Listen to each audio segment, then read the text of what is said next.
Hello everyone, I am Dr. Taruna Sharma, consultant obstetrics and gynecology in Dr. Sanjay Multi Speciality Hospital, Bahadurgarh. आज हम discuss करेंगे एक बहुत ही common problem जिससे almost 90% females feel experience करती हैं, that is vaginal discharge. So what is vaginal discharge?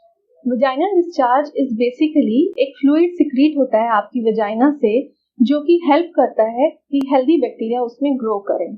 Usually periods के first 14 days it is very light and stretchy, and at the time of ovulation it increases in amount, और ovulation के बाद ये बिल्कुल thick हो जाता है। Normal vaginal discharge आपका ओवुलेशन में बढ़ सकता है, अगर आप प्रेग्नेंट हैं तो भी वजाइनल डिस्चार्ज आपका बढ़ सकता है, एनी इंटरकोर्स सेक्सुअल एक्टिविटी के दौरान आपका वजाइनल डिस्चार्ज बढ़ सकता है। सो कब आपको डॉक्टर को विजिट करना चाहिए और कब आपको लगना चाहिए कि अब ये वजाइनल डिस्चार्ज एबनॉर्मल है? एबनॉर्मल वजाइनल डिस्चार्ज तब होता है अगर आपको डिस्चार्ज के साथ कोई स्मेल आने लग जाए या उसका कलर चेंज हो जाए, लाइक वो कर्डी वाइट डिस्चार्ज हो या ग्रीन कलर का डिस्चार्ज आने लग जाए, या उसमें कुछ फिशी स्मेल आने लग जाए, साथ में आपको एब्डोमिनल पेन की फीलिंग होने लगे या यूरिन में बर्निंग होने की सेंसेशन होने लगे, अगर नीचे आपको इचिंग या फिर सेंसेशन बर्निंग सेंसेशन फील होने लगे, अगर आपको कोई भी इनमें से सिम्टम है तो आप अपने डॉक्टर को कंसल्ट करें।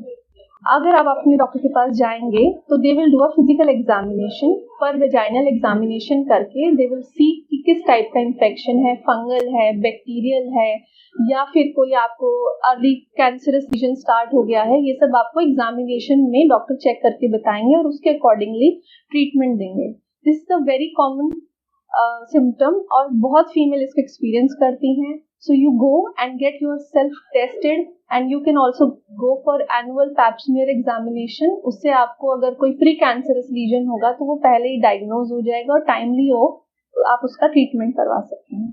अब हमें वेजाइनल डिस्चार्ज होता क्यों है? तो most common cause of vaginal discharge is infection. जब भी हमारे वेजाइना का पीएच इम्बैलेंस हो जाता है, उसमें कोई भी इन्फेक्शन ग्रो करने लगता है, हेल्दी बैक्टीरिया की जगह अनहेल्दी बैक्टीरिया आ जाते हैं। सो इन्फेक्शन यूरिन इन्फेक्शन भी हो सकता है, आपको सेक्सुअली ट्रांसमिटेड डिजीज भी हो सकती है जो एक पार्टनर से दूसरे पार्टनर में ट्रांसमिट हो सकती है। उसके अलावा कुछ मेडिकल कंडीशन होती हैं जैसे कि डायबिटीज है, आपकी इम्यूनिटी लो है, या अगर आपको कोई वायरल इन्फेक्शन है, HIV है, हर्पीज है, सिफिलिस है, इन सब में भी आपको वेजाइनल इन्फेक्शन बढ़ जाता है। ये सब सेक्सुअली ट्रांसमिटेड डिजीज होती हैं। उसके अलावा अगर आप टैम्पून यूज करते हैं और आपने काफी दिन उस टैम्पून को नहीं निकाला या अनयूज टैम्पून आपका अंदर रह गया तो उससे भी आपको इन्फेक्शन होता है। अदर देन दैट एलर्जी भी होती है कुछ लोगों को जो कॉन्डोम में लेटेक्स यूज होता है उससे एलर्जी हो सकती है। जिस डिटर्जेंट से आप अपने अंडरगारमेंट्स वॉश करते हैं उससे भी आपको एलर्जी हो सकती है, या फिर आप जो पैड यूज करते हैं उससे भी किसी पेशेंट को एलर्जी होती है। और आप जो अपना प्राइवेट पार्ट क्लीन करने के लिए कुछ लोग क्रीम्स वगैरह यूज करते हैं उनसे भी आपको एलर्जी हो सकती है। Third cause is poor perineal hygiene. अगर आप नीचे अपना हाइजीन मेंटेन नहीं कर रहे हैं, सिंथेटिक अंडरगारमेंट्स या डर्टी अंडरगारमेंट्स यूज कर रहे हैं, मल्टीपल सेक्सुअल पार्टनर्स हैं, आप प्रिकॉशन नहीं यूज कर रहे हैं, तो उसमें भी आपको वेजाइनल डिस्चार्ज होने का बहुत ज्यादा हाई रिस्क है।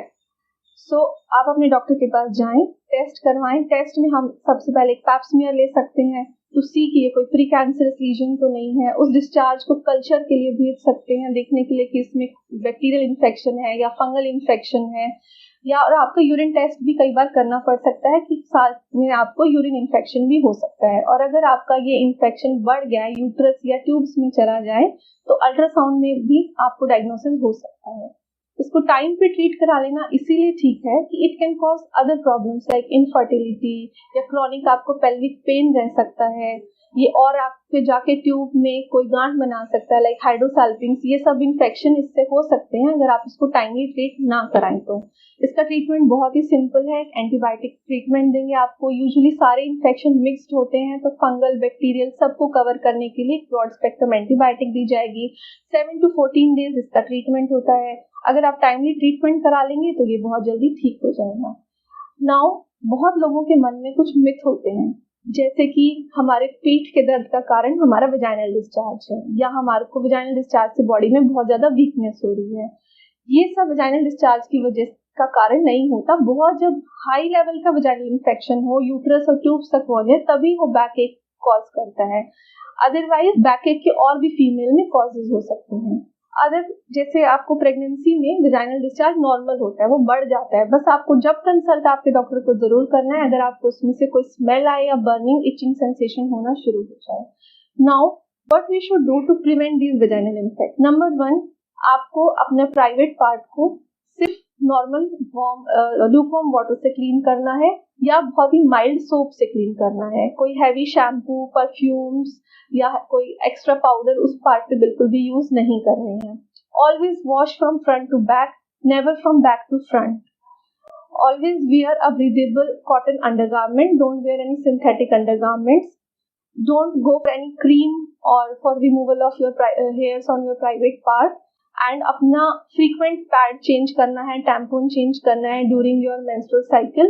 अगर आप ये सब follow करेंगे, then you will be prevented from vaginal infection. Feel that you have an abnormal vaginal discharge, क्योंकि अगर आप over the counter medicine अपने आप से लेकर खा लेंगे तो वो परमानेंट उसका कोई सोल्यूशन नहीं होगा, आपको रिकरेंट वेजाइनल इन्फेक्शन होता रहेगा। And also it is very important कि आपका पार्टनर को भी साइड बाय साइड ट्रीटमेंट मिले, क्योंकि अगर एक पार्टनर से दूसरे पार्टनर में ट्रांसमिट होने का बहुत ज्यादा चांस है। सो इसीलिए partner testing is also very important. And you should wear condom or avoid multiple sexual partners and avoid smoking and alcohol intake.